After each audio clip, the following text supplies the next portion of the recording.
Hey guys, this is Steven from Steven's Classic Garage. This is exactly what I promised you guys. So I'm going to be selling the Focus there, and this is the new Classic that I got as my daily driver.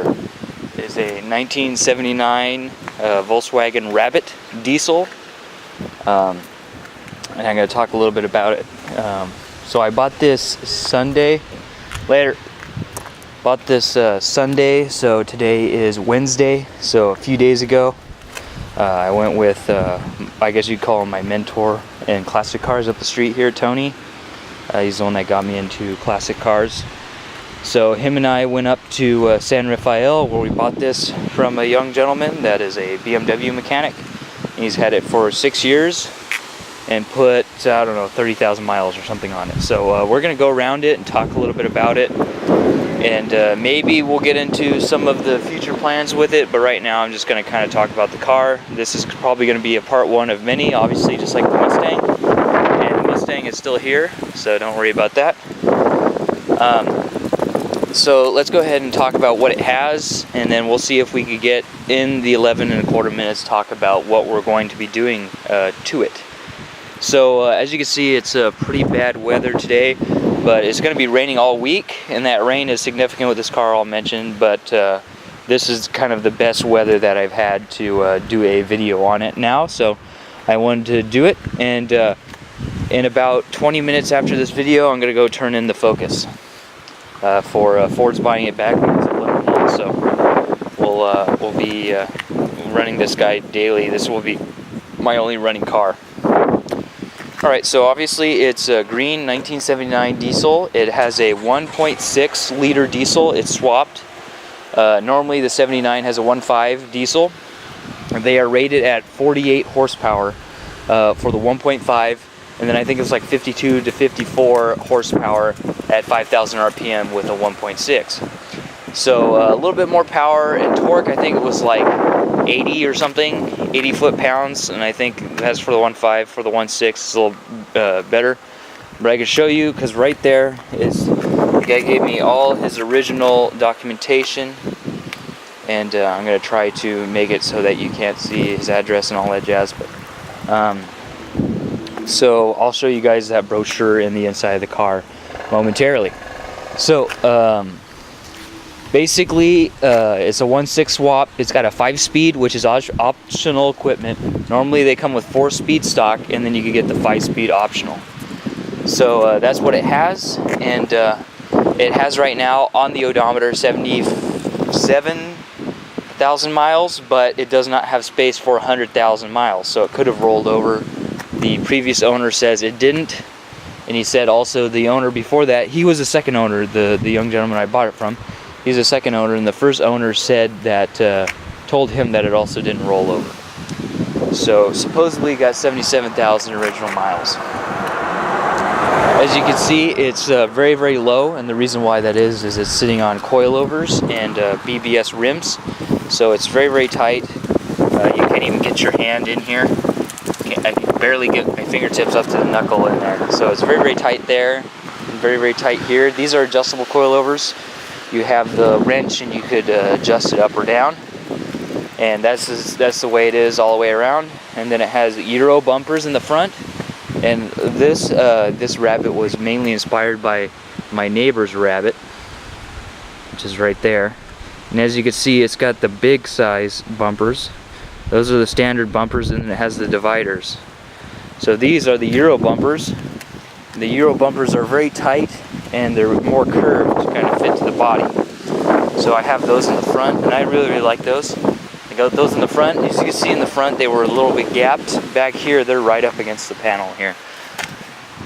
You see they're right up against the panel. But super cool. I like it, and obviously this is the stance from the back. I mean, it's super low. And obviously, it's a really, really tiny car. It's about 3 inches smaller than my Focus, 3 inches narrower, three inches narrower, and about 6 inches shorter than my Ford Focus.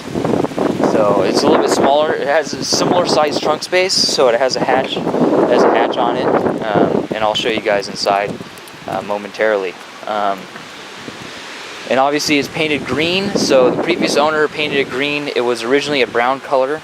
As you can see, it's starting to come through. There's a brown color with gold flake, which is, it's kind of a nice color. I do like the green with the black accents.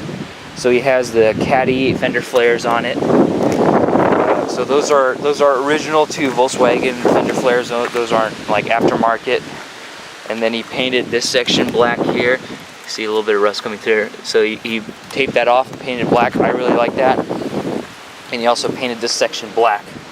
Taped it off and painted it black. You can see rust coming through there as well. So the reason why the rust is coming through is the previous owner kind of wanted the patina, so he didn't really rust prep it underneath. And also the reason why it's coming through so much in the top is because, as you see, he didn't prep on the top because there was already rust there, and he didn't want to spend the time to do it. So he didn't even prep the top. He sprayed it right on top of the original brown. So it's obviously just going to start flaking off, as you can see here. So that's why it's not doing it anywhere else on the body, is he prepped it everywhere else on the body. So he prepped it down here, so that's why it's all nice. And supposedly this is a moss green, which is kind of cool because my last name is Mossbrucker, which obviously has moss in it, so that's kind of cool. I personally like the color, so if I were to work on it, I probably wouldn't return it back to the brown. I'd probably return it either back to this green with the black accents, or do a different color. And so me and Tony up the street here that went with me to go get it already came up with a name. We're going to be calling it the Green Hornet, and he's already bought me a sticker to put here that has a picture of a flexing hornet, a green and black hornet. So let me go ahead, we're about halfway through the video already. Let me go ahead and open it up and show you guys inside. So this is the key for it. So here is it inside. Put the key away real quick. So it has the Mark II GTI seats in it. So these are Recaros, original Recaros. That's what it has. This one has up and down tilt as well as back and forth.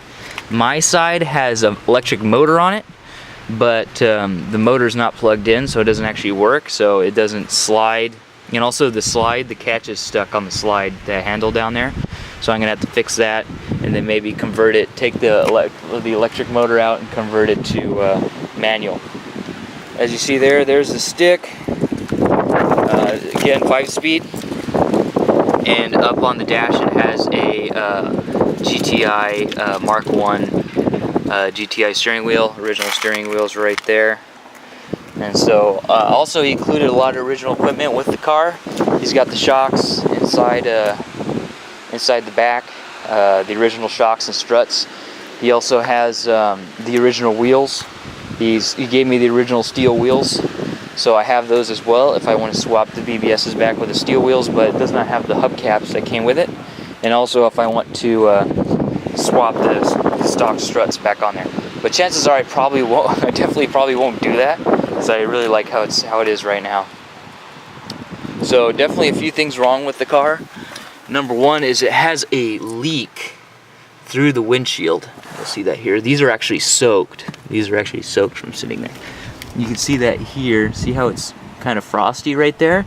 So there's moisture getting around the windshield, coming down and dripping off the tube onto there. There's also a little bit over there as well. It's a little bit frosty there. So there's also a leak over there. Luckily it's not as good, not as bad, because they're known to leak there and leak into the fuse box underneath, and then it would fail to start. It would fail to crank. So luckily that hasn't been a problem since I've owned it. Obviously I haven't owned it for very long. But yeah, so those are kind of things that I need to fix. So I need to fix the rust. I need to fix the leak there. So I'm probably just going to re-gasket it. And then I might, as you can see, he did kind of an aftermarket thing here with, that's kind of cool because I'm super into the eco stuff. He put a burlap over the stock vinyl door panels, so that's kind of cool. Kind of reuse and recycle. You can see it back there and over here.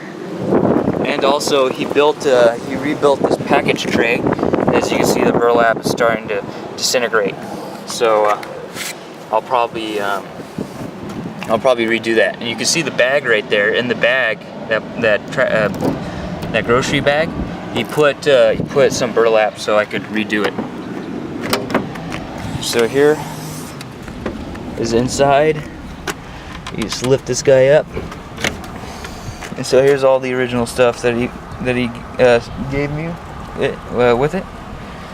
It's got some oil filters, original shocks, some other stuff, so the oil for it, and that's like that piece of plastic there looks to be the a bracket to hold the license plate. Alright, and so there also, because we're diagnosing that dripping problem, he took out the panels there that go underneath the dash. So I could finish diagnosing that and then put those guys back on to clean it up a little bit.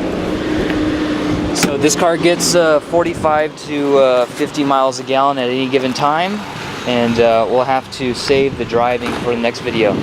Trash man's about to come through, so we'll have to save it there, but we're already at 11 1/4 minutes. So this has been Steven from Steven's Classic Garage, and stay tuned for the next video of this and next video of the Mustang.